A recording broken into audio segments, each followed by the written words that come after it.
Les jours où tu feras ça, bien-aimé, le miracle va se produire dans ta vie. Tu verras que toi aussi tu seras capable de porter aussi un enfant. Bien-aimé, toi aussi tu as une bénédiction. Non pas la bénédiction d'une autre personne, mais ta bénédiction. Chacun de nous a sa bénédiction.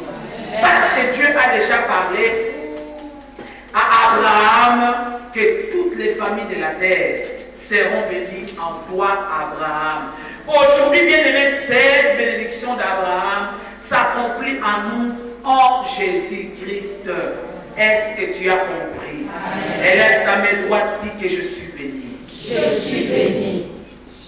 2. Je suis béni. 3. Je suis béni. Amen. Bien-aimé, tu es béni. Et tel que tu es là, tu pries un Dieu des œuvres achevées. Il ne fait jamais des choses inachevées. Le Seigneur te connaît. Fais ce travail spirituel. Vous ferez des exploits avec lui. Amen. Nous allons nous mettre debout, bien-aimés, pour faire la lecture de la parole de Dieu. Aujourd'hui, nous allons terminer notre étude sur ces livres de Ruth, une héroïne. Je voudrais qu'en sortant de cet endroit, que les femmes deviennent des héroïnes et que les hommes deviennent des héros. Alléluia. Que votre foi agisse par la déclaration de la parole de Dieu. Amen. Et après, nous monterons à la table du Seigneur. Nous prendrons la Sainte Seine. Ruth 4. De toutes les bonnes paroles que nous avons reçues en cet endroit, nous monterons à sa table et nous dirons, Seigneur, ces bonnes paroles se réalisent à moi, s'accomplissent à moi. Ruth 4, verset 9. La Bible déclare, alors Boaz dit aux anciens et à tout le peuple, vous êtes témoins aujourd'hui que j'ai acquis de la main de Naomi tout ce qui appartenait à Elimelech, à Kiljon et à Machlon, et que je me suis également acquis pour femme Ruth la Moabite, femme de Machlon, pour relever le nom du défunt dans son héritage, et enfin que le nom du défunt ne soit point retranché d'entre ses frères et de la porte de son lieu. Vous en êtes témoins aujourd'hui. Tous les peuples qui étaient à la porte et les anciens dirent, nous en sommes témoins. Alléluia. Amen. Que l'Éternel rende la femme qui entre dans ta maison semblable à Rachel et à Léa, qui toutes les deux ont bâti la maison d'Israël. Manifeste ta force dans Ephrata et fais-toi un nom dans Bethléem. Puisse la postérité que l'Éternel te donne par cette jeune femme rende ta maison semblable à la maison de Péré qui fit enfanter Achida par Tamar. Alléluia. Boaz prit Ruth qui devint sa femme et il alla vers elle. L'Éternel permit Ruth de concevoir et elle enfanta un fils. Les femmes dirent à Naomi, béni soit l'Éternel, qui ne t'a point laissé manquer aujourd'hui d'un homme ayant droit de rachat et dont le nom sera célébré en Israël. Cet enfant restaurera ton âme et sera le soutien de ta vieillesse. Car ta belle-fille, est-ce qu'on peut lire maintenant verset 15, on y va ensemble. Cet enfant restaurera ton âme et sera le soutien de ta vieillesse. Car ta belle-fille qui t'aime l'a enfanté, elle qui vaut mieux pour toi que sept fils. Amen. Naomi prit l'enfant et le mit sur son sein et elle fit sa garde. Alléluia. Les voisins donnèrent un nom en disant un fils est né à Naomi et elles l'appelèrent Obed. Ce fut le père d'Isaïe, père de David. Alléluia. Parole du Seigneur bien-aimé.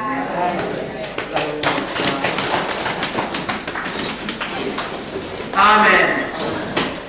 Bien-aimé, cette parole déjà nous délivre, cette parole déjà nous transporte.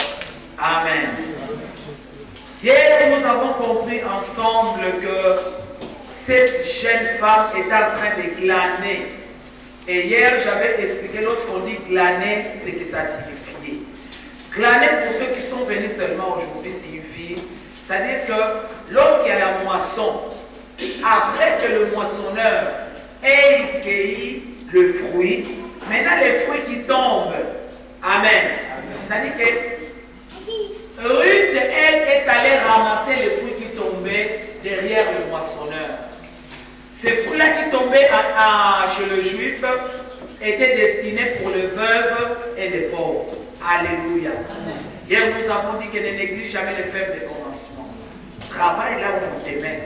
Ce qui est important, c'est que Dieu te conduise. Commence là où tu peux commencer. Ce qui est important, c'est que tu commences avec Dieu. Ne néglige jamais les faibles commencements. Mais avec les faibles commencements, sois organisé. Ta tête doit fonctionner avec la grâce de Dieu. Amen. Nous allons comprendre ensemble, bien-aimés, tu n'ayant rien de la pauvreté, du veuvage, dans les ramassages, le Seigneur va visiter cette jeune femme. Bien-aimée, la Bible dit, Jésus-Christ est le même, hier, pendant cette action de la vie de Ruth, aujourd'hui devant toi et éternellement. Si tu crois, bien-aimé, le même cause produiront les mêmes effets dans ta vie. Amen. Bien-aimé, cette femme qui ramassait ce qui tombait pour amener vers sa belle-mère, pour qu'il puisse en manger, le Seigneur fait grâce que maintenant tu ne ramasses plus. La bénédiction d'Abraham aussi te touche. Toi qui étais païenne, maintenant ça devient ta maison. La Bible nous dit, Boaz demanda Ruth en mariage. Et finalement, bien-aimé, tout ce qui appartenait à Boaz appartenait aussi à Ruth. Alléluia. Bien-aimé, tu dois connaître Dieu. Tu dois connaître l'amour de Dieu, tu dois comprendre l'amour de Dieu dans ta vie. Même quand tu sens que ça tourne mal, crois que Dieu est là. Le Seigneur permet beaucoup de choses amères dans ta vie. C'est pour faire éclater sa gloire. Alléluia. David a dit une parole. J'ai été jeune, j'ai vieilli.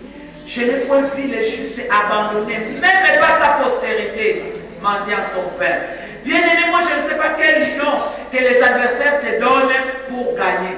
Vous savez, le diable c'est le menteur. Il a dit à Jésus-Christ, si tu te prosternes devant moi, je te donne tout ce que tu vois. Parce que cela m'a été donné. Qui lui a donné ça? C'est un menteur. Un menteur, qu'est-ce qu'il fait? Il fait la diffamation. Il faut détruire la personne qui est élevée pour pouvoir passer. Mais tu dois toujours comprendre dans la vie, ne te mêle pas dans ce que les gens disent sur toi. Ce qui est important, qu'est-ce que Dieu dit de toi? Alléluia. Le mensonge, lorsqu'il monte avec vitesse, mais la vérité, bien-aimée, vient calmement et sûrement. Amen. Marche dans la vérité, combat dans la vérité et tu triompheras. Quelqu'un me dit Amen. Amen. Et c'est ce qui va se passer dans la vie de Ruth. Elle va se marier.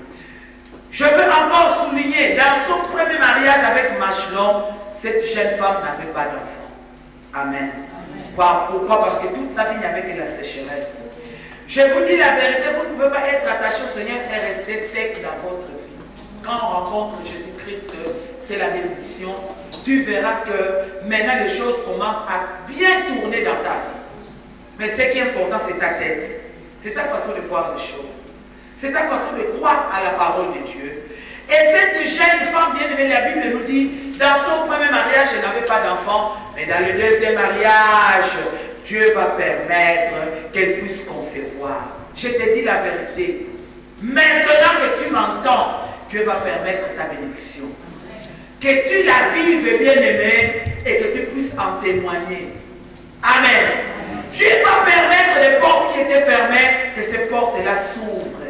Bien-aimé, Dieu va permettre ton repos, parce que maintenant, tu as une nouvelle façon de voir les choses. Tu as une nouvelle façon maintenant d'agir. Alléluia. Maintenant, tu crois à la grâce de Dieu et tu agis autrement. Dieu va permettre que tu aies des papiers. Dieu va permettre que tu sois stable.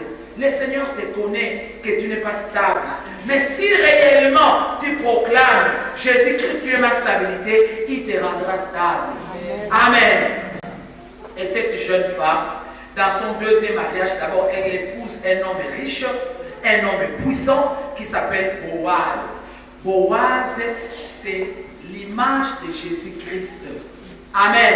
Parce qu'aujourd'hui, tu pourras te dire, maman, celle-là, c'était sa chance. Elle va épouser Boaz. C'est l'image de Christ. Maintenant qu'il t'épouse, toi, bien-aimé, quelle est cette épouse que Jésus-Christ va épouser qui ne va pas avoir de travail, qui ne va pas avoir de papier, qui ne va pas être stable? Voilà pourquoi ton époux Jésus-Christ a laissé sa parole pour que toi tu parles, que tu dises, toi tu as dit que je ne promène pas de regards inquiets, que je crois en toi parce que tu agiras. Ton époux Jésus-Christ a laissé la parole. Tu peux dire qu'on te fera la guerre, mais on ne te vaincra pas. Ton époux Jésus-Christ a laissé la parole. Ils viendront sur un seul chemin, mais leur retour sera sur ce chemin. Bien-aimé, dans la vie chrétienne, ne te justifie pas auprès des gens. Laisse que Jésus-Christ et ton épouse te justifient. Amen. Cette femme, dans son premier mariage avec Machelon, qui signifie malade, elle était stérile. Mais dans son deuxième mariage avec Boaz, l'image de Jésus-Christ, quelqu'un dit, Jésus-Christ est mon époux. Jésus-Christ est mon époux. 2. Jésus-Christ est mon époux. 3. Jésus-Christ est mon époux. Oh, quand il devient ton époux, il te rend intelligent. À l'école, tu vas réussir. Quand il devient ton époux, bien-aimé, il te fera des faveurs. Beaucoup de gens tomberont pour que toi tu prennes place. Quand il devient ton époux, bien-aimé, tu auras la grâce comme Daniel dans un pays étranger, comme Joseph dans un pays étranger. Alléluia. À Kinshasa, j'ai un témoignage de Maman Bintou qui prêchait à Lingala, mais au jour d'aujourd'hui, elle prêche en français. C'était venu comme ça. Un jour, elle se réveille comme ça. Et puis après, quand elle commence à parler, elle ose parler à Lingala, ça ne passe plus. Elle prêche en français. Bien-aimé, correctement alors, c'est que Dieu est capable de faire. Alléluia. Bien-aimé, lorsque tu as Jésus, il t'amène vers l'excellence. Si tu as fourni beaucoup d'efforts, maintenant, tu commenceras à élever tes mains, juste lui dire, tu es digne de confiance. Cette femme, dans son premier mariage, a fourni beaucoup d'efforts. Elle n'a pas eu d'enfant. Au contraire, c'était la maladie. Toi, tu pourras dire, maman, moi je suis anémique, je suis SS. Bien-aimé, invoque Jésus. Merci Saint-Esprit. À Kinshasa, il y a une femme qui n'avait que des enfants SSSS. Dieu a fait grâce, j'ai prié pour cette femme. Elle a eu un enfant AS. Et même les enfants qui étaient SS, cet élément-là qui rendait les enfants malades a disparu. Les enfants se portent très bien. Pourquoi? Le nom de Jésus-Christ. C'est le nom excellent. C'est le nom puissant. Tu peux tout perdre dans la vie, mais ne perds pas Jésus-Christ. Que Dieu te bénisse. Que Dieu te bénisse. Acclame pour Jésus-Christ ce qu'il fait dans ta vie. Amen. Tu peux tout perdre, mais je ne peux pas perdre Jésus-Christ. Je reste là au front, en train de proclamer ces noms-là, en train de lever ces noms-là. Bien-aimé, pour Jésus, c'est la vie ou la mort. Mais je sais que c'est la vie. Parce qu'il a dit, tu ne mourras pas. Toi, tu vivras parce que tu raconteras les œuvres de Dieu. Amen. Tu es là pour raconter les merveilles de l'Éternel. Amen. Le deuxième mariage, bien-aimé, le Seigneur va permettre que cette femme puisse concevoir. Si tu as déjà fait beaucoup de tours, tu arrives tout le temps chez ton médecin, condamnation qu'on ne meurt pas. Maintenant, retire-toi en prière. Pour que tu retrouves ne fût-ce la paix, bien-aimé, pour que les miracles puissent s'accomplir, il faut d'abord avoir la paix. Sois calme. Crois